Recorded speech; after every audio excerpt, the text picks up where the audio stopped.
Tika melangkah dengan anggun di koridor fakultas, mengenakan blus pastel yang membingkai tubuhnya dengan sederhana namun menarik perhatian. Rambut panjangnya yang hitam bergelombang dibiarkan terurai, memberi kesan santai namun tetap elegan. Semua orang mengenal Tika sebagai sosok yang centil, ceria, dan selalu tahu cara menjadi pusat perhatian. Bukan hanya teman-temannya yang terpikat oleh gayanya yang memikat, tapi juga beberapa dosen muda yang kadang merasa kewalahan menghadapi sikap manja dan menggoda Tika. Namun, Tika punya target baru. Adi, dosen muda yang baru beberapa bulan bergabung di fakultas. Berbeda dengan dosen-dosen lain yang mudah terbuai oleh pesona Tika, Adi tampak memiliki perisai kuat yang sulit ditembus. Adi selalu bersikap formal, menjaga jarak, dan fokus pada tugasnya. Sikap itu justru membuat Tika semakin penasaran. Lihat aja, dia pasti luluh juga. Gumam Tika dalam hati, penuh percaya diri. Hari itu, Tika membawa tugas kuliah yang sengaja dibiarkan belum sempurna. Ia tahu Adi adalah tipe dosen yang sangat peduli pada detail. Baginya, tugas ini adalah tiket untuk membuka percakapan lebih panjang dengan dosen muda itu. Di ruang dosen, Adi sedang sibuk memeriksa tumpukan makalah. Sosoknya yang tampan terlihat menonjol di antara meja-meja yang penuh buku dan laptop. Dengan kemeja biru muda yang digulung hingga siku, Adi tampak santai namun tetap berwibawa. Tika mengetuk pintu dengan pelan, lalu melangkah masuk tanpa menunggu jawaban. Pak Adi, ganggu nggak? Tika berbicara dengan nada manja yang khas. Adi mendongak, wajahnya terlihat sedikit terkejut. Oh, Tika, ada apa? Sudah selesai tugasnya? Tika tersenyum, mengangkat map di tangannya. Sudah, Pak. Tapi saya rasa ada yang kurang pas.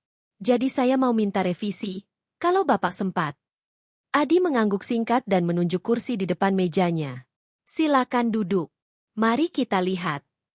Tika dengan sigap duduk, meletakkan map di meja Adi, lalu memperhatikan lelaki itu dengan saksama. Adi membuka map dan mulai membaca. Matanya yang tajam bergerak dari satu halaman ke halaman berikutnya. Tika, yang awalnya hanya berniat menggoda, mendadak merasa gugup.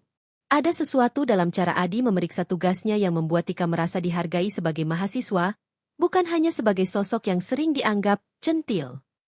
Tugas ini sudah cukup bagus, tapi ada beberapa hal yang perlu kamu perbaiki. Misalnya, di bagian analisis ini, datamu kurang mendalam. Coba tambahkan sumber yang lebih relevan, kata Adi sambil menunjuk salah satu paragraf. Tika mengangguk, mencoba mengikuti penjelasan Adi, meskipun pikirannya sedikit melayang. Ia memperhatikan cara Adi berbicara, nada suaranya yang tenang, pilihan kata yang jelas, dan senyum kecil yang muncul sesekali ketika ia menjelaskan sesuatu. Tika, panggil Adi, membuat Tika tersentak dari lamunannya. Iya, Pak. Saya perhatikan kok. Jawab Tika dengan senyum lebar, mencoba menyembunyikan rasa malunya. Adi mengerutkan kening, tapi tidak mengatakan apa-apa. Ia melanjutkan penjelasannya hingga selesai, lalu menyerahkan kembali map itu ke Tika. Kalau kamu butuh bantuan lagi, jangan ragu untuk bertanya. Tapi pastikan kamu benar-benar mencoba dulu sebelum datang, ya? Kata Adi, nada suaranya sedikit tegas namun tetap ramah. Tika mengangguk, merasa sedikit tertantang oleh ucapan Adi. Siap, Pak. Saya nggak akan mengecewakan Bapak. Setelah pertemuan itu, Tika tidak bisa berhenti memikirkan Adi. Ada sesuatu tentang lelaki itu yang berbeda. Bukan hanya ketampanan atau kecerdasannya, tetapi juga sikapnya yang tegas namun tetap memperhatikan. Tika merasa tertarik, tetapi juga sedikit bingung dengan perasaan barunya ini. Hari-hari berikutnya, Tika mulai mencari-cari alasan untuk bertemu Adi. Ia sengaja datang lebih awal ke kelas Adi, berharap bisa mengobrol singkat sebelum pelajaran dimulai. Kadang ia membawa kopi untuk dosen-dosen lain, menyelipkan secangkir untuk Adi dengan alasan, biar semangat, Pak. Adi, meskipun menyadari perhatian Tika, tetap bersikap profesional. Ia menerima kopi itu dengan ucapan terima kasih singkat, lalu segera kembali fokus pada pekerjaannya. Sikapnya ini membuat Tika frustrasi sekaligus semakin penasaran. Ia tidak terbiasa dengan orang yang tidak merespon pesonanya. Suatu siang, Tika melihat Adi sedang duduk sendiri di taman kampus. Ia membawa buku dan terlihat tenggelam dalam bacaan. Tanpa ragu, Tika mendekat. Bapak nggak capek kerja terus? Tanyanya sambil duduk di bangku sebelah Adi. Adi mendongak, tampak sedikit terkejut. Tika, kamu nggak ada kelas? Tadi baru selesai, Pak. Saya lihat Bapak sendirian, jadi saya temani. Jawab Tika dengan senyum lebar. Adi tertawa kecil. Kamu nggak perlu merasa seperti itu. Saya baik-baik saja sendirian. Tika mengangkat bahu.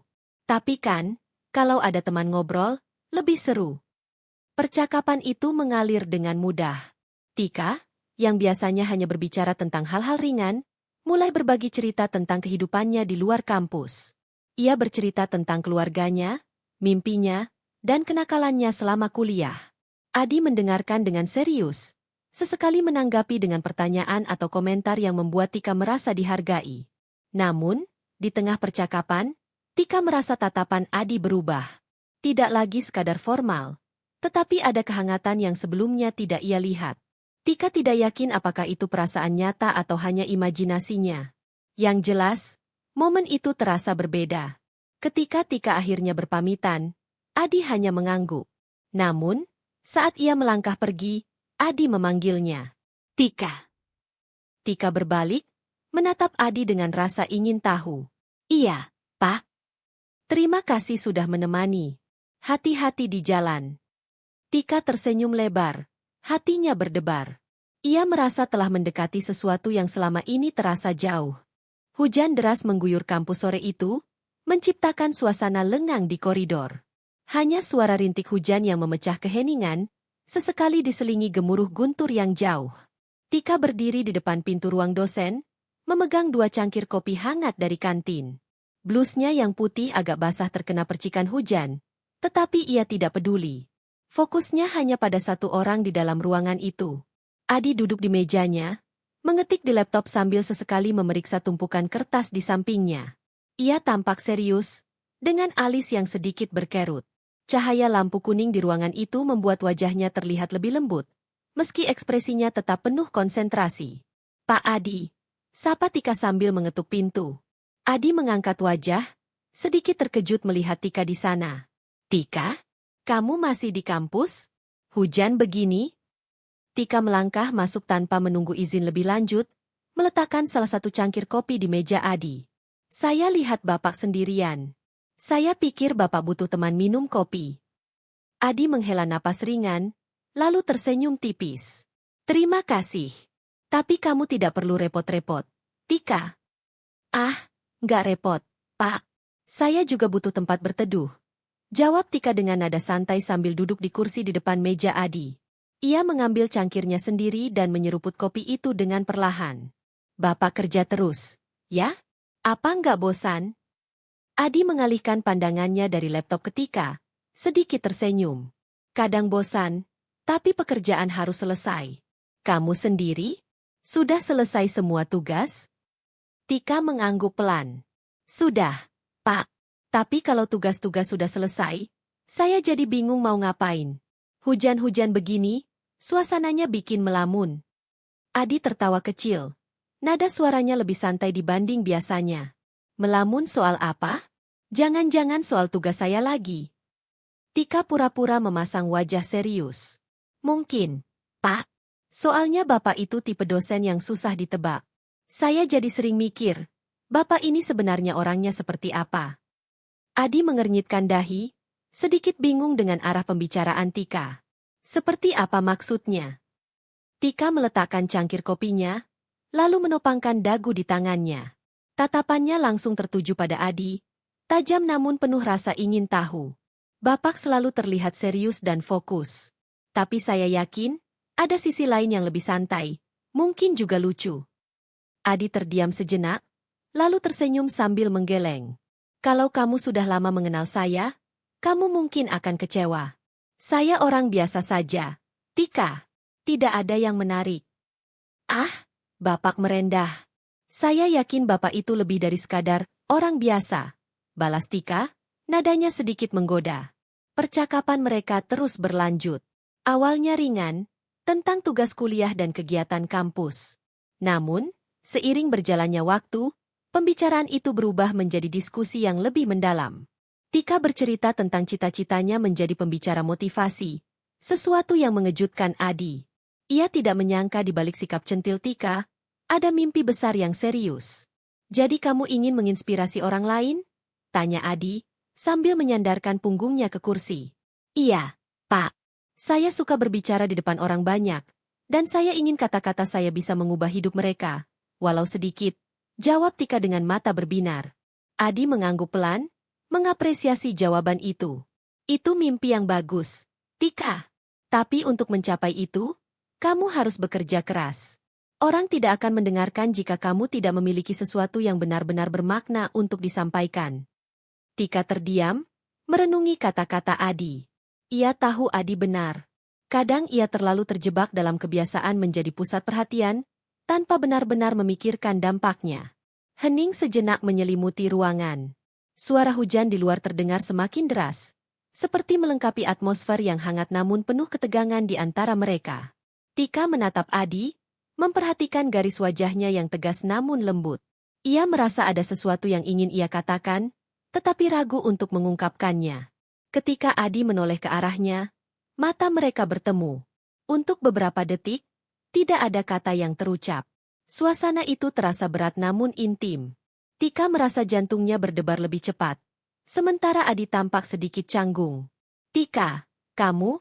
Adi berhenti di tengah kalimat, seperti mencari kata yang tepat. Kamu punya potensi besar. Jangan biarkan hal-hal kecil menghalangimu. Tika tersenyum lemah. Makasih, Pak. Saya akan ingat itu. Adi mengangguk pelan, lalu kembali fokus pada laptopnya. Tika mengerti bahwa itu adalah isyarat bahwa pertemuan ini sudah cukup. Ia berdiri, mengambil cangkirnya, dan bersiap untuk pergi. Namun, sebelum ia keluar, ia berhenti di depan pintu. Pak Adi. Panggilnya pelan. Adi menoleh, menatap Tika dengan ekspresi yang sulit diartikan. Iya. Tika ragu sejenak, lalu tersenyum. Terima kasih sudah mendengarkan. Bapak orang yang baik. Adi hanya tersenyum kecil. Hati-hati di jalan, Tika. Ketika Tika melangkah keluar dari ruangan, ia merasa ada sesuatu yang berubah. Ia tidak yakin apakah itu perasaannya terhadap Adi, atau pandangannya tentang dirinya sendiri. Yang jelas, sore itu meninggalkan kesan mendalam yang sulit diabaikan. Adi duduk diam di kursinya setelah Tika pergi. Ia mencoba kembali fokus pada pekerjaannya, tetapi pikirannya terusik oleh percakapan tadi. Ia merasa bahwa Tika memiliki sisi lain yang selama ini tidak ia lihat, sisi yang membuatnya merasa terhubung. Namun, di balik rasa itu, ada kekhawatiran yang perlahan muncul. Sebagai dosen, ia tahu batasannya. Ia tidak boleh terlalu dekat dengan mahasiswanya, apalagi dengan seseorang seperti Tika yang penuh pesona. Adi menghela napas panjang, mencoba menenangkan pikirannya. Ia sadar, perasaan ini tidak boleh berkembang lebih jauh. Tapi, bisakah ia benar-benar mengabaikan apa yang ia rasakan? Beberapa hari setelah hujan deras di kampus, suasana terasa berbeda. Tika dan Adi mulai lebih sering bertemu, baik di kelas maupun di luar. Meski pertemuan mereka tetap bersifat formal, ada sesuatu yang samar di antara mereka, sebuah ketegangan yang sulit dijelaskan. Sore itu, Tika menerima pesan dari Adi. Tika, saya butuh bantuanmu untuk mendekorasi ruang seminar besok. Kamu bisa ke kampus jam 5 sore. Pesan itu singkat dan langsung. Tika membaca pesan itu sambil tersenyum kecil. Meski ia tahu ini hanyalah tugas biasa, hatinya sedikit berdebar. Ada alasan untuk bertemu Adi lagi. Sore harinya, Tika tiba di kampus dengan membawa perlengkapan yang diminta. Ruang seminar berada di lantai 2, jauh dari keramaian kampus yang mulai sepi. Saat ia masuk, Adi sudah ada di sana, sibuk memindahkan meja dan kursi. Pak Adi, saya datang. Sapa Tika ceria sambil melambaikan tangan. Adi menoleh, tersenyum tipis. Kamu tepat waktu. Ayo, kita selesaikan ini cepat sebelum malam. Tika segera bergabung membantu.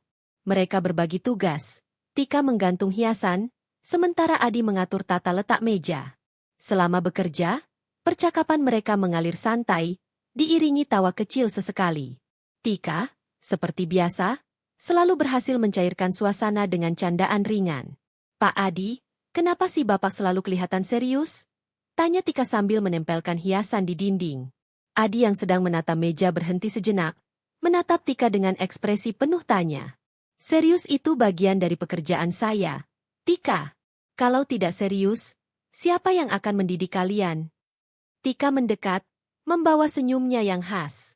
Tapi saya yakin, di luar pekerjaan, Bapak pasti bisa santai juga. Atau jangan-jangan, Bapak tidak pernah santai? Adi tertawa kecil. Kalau saya bilang saya bisa santai, kamu pasti tidak percaya. Masa sih? Coba tunjukkan dong, sisi santai Bapak, goda Tika. Adi menggeleng pelan, tapi senyumnya tetap ada. Ia tahu, Tika selalu punya cara untuk membuatnya merasa lebih ringan. Saat mereka melanjutkan pekerjaan, matahari mulai terbenam, dan ruangan itu diterangi oleh cahaya oranye yang lembut. Suasana yang semula penuh tawa perlahan berubah menjadi lebih tenang. Tika duduk di salah satu kursi, mengelap peluh di dahinya. Pak Adi, saya mau jujur, katanya tiba-tiba, memecah keheningan. Adi menoleh, keningnya sedikit berkerut. Jujur soal apa? Tika menundukkan kepala, memainkan ujung bajunya. Saya merasa, setiap kali berbicara dengan Bapak, saya selalu ingin tahu lebih banyak. Tentang Bapak, tentang cara berpikir Bapak. Adi terdiam. Kata-kata Tika terasa seperti pengakuan yang lebih dari sekadar rasa ingin tahu. Ia mencoba membaca ekspresi Tika, mencari tahu apa yang sebenarnya ia maksudkan. Tika, hubungan kita adalah antara dosen dan mahasiswa. Saya rasa, kamu tahu batasannya, kata Adi dengan suara pelan namun tegas. Tika mengangkat wajah, matanya bertemu dengan tatapan Adi. Saya tahu, Pak. Tapi kadang, hati tidak selalu sejalan dengan logika. Kalimat itu membuat Adi terdiam lebih lama. Ia tahu, apa yang Tika rasakan bukan sekadar kekaguman. Dan ia juga sadar, ia harus mengambil langkah bijak. Tika, kamu mahasiswa yang cerdas. Jangan biarkan perasaanmu menghalangi tujuan besar yang kamu impikan, kata Adi akhirnya. Tika mengangguk pelan. Meski ia mencoba tersenyum, ada bayangan kesedihan di matanya. Saya mengerti, Pak. Saya hanya ingin Bapak tahu apa yang saya rasakan. Adi berdiri, mencoba mengakhiri percakapan itu dengan cara yang baik. Terima kasih sudah jujur, Tika. Tapi kita harus menjaga profesionalitas. Kamu setuju, kan? Tika mengangguk lagi, kali ini dengan lebih tegas. Saya setuju, Pak. Tapi bolehkah saya meminta satu hal? Adi menghela napas. Apa itu? Jangan menjauh dari saya, Pak. Saya butuh seseorang seperti Bapak yang bisa membimbing saya. Adi tersenyum kecil. Saya tidak akan menjauh, Tika. Selama kamu tetap fokus pada apa yang penting, saya akan selalu ada untuk membantu. Percakapan itu berakhir dengan pemahaman yang tenang. Meski ada perasaan yang terpendam, keduanya sepakat untuk menjaga hubungan tetap profesional. Setelah semua selesai, Adi mengantar Tika keluar ruangan. Saat berjalan di koridor yang sunyi, Tika merasa ada beban yang terangkat dari hatinya. Ia tahu, ia tidak bisa memaksakan perasaannya. Namun, keberanian untuk mengungkapkannya membuatnya merasa lebih kuat. Saat tiba di depan pintu, Tika berhenti sejenak. Pak Adi, makasih untuk hari ini. Adi hanya tersenyum. Sama-sama, Tika. Hati-hati di jalan. Tika melangkah pergi, meninggalkan Adi yang berdiri di ambang pintu. Ia menatap punggung Tika yang semakin menjauh, merasa ada sesuatu yang hilang. Namun, ia tahu, ia telah mengambil keputusan yang benar. Epilog. Beberapa minggu berlalu. Hubungan Tika dan Adi kembali normal, tetap sebagai dosen dan mahasiswa. Namun, ada perubahan kecil yang tidak bisa diabaikan. Tika menjadi lebih fokus pada tujuannya. Sementara Adi mulai melihat Tika sebagai mahasiswa yang benar-benar memiliki potensi besar. Suatu hari, Tika memberikan presentasi di depan kelas. Ia berbicara dengan percaya diri, suaranya tegas dan penuh semangat. Adi yang duduk di belakang kelas, mengamati dengan senyum bangga. Ia tahu, meski ada banyak hal yang tidak bisa ia ungkapkan, ia telah melakukan hal yang benar dengan membimbing Tika ke arah yang lebih baik. Dan meski perasaan yang pernah muncul di antara mereka tetap ada di sudut hati, keduanya memilih untuk menyimpannya sebagai kenangan. Kenangan tentang sebuah hubungan yang hampir melintasi batas, tetapi pada akhirnya, Kembali ke jalur yang benar.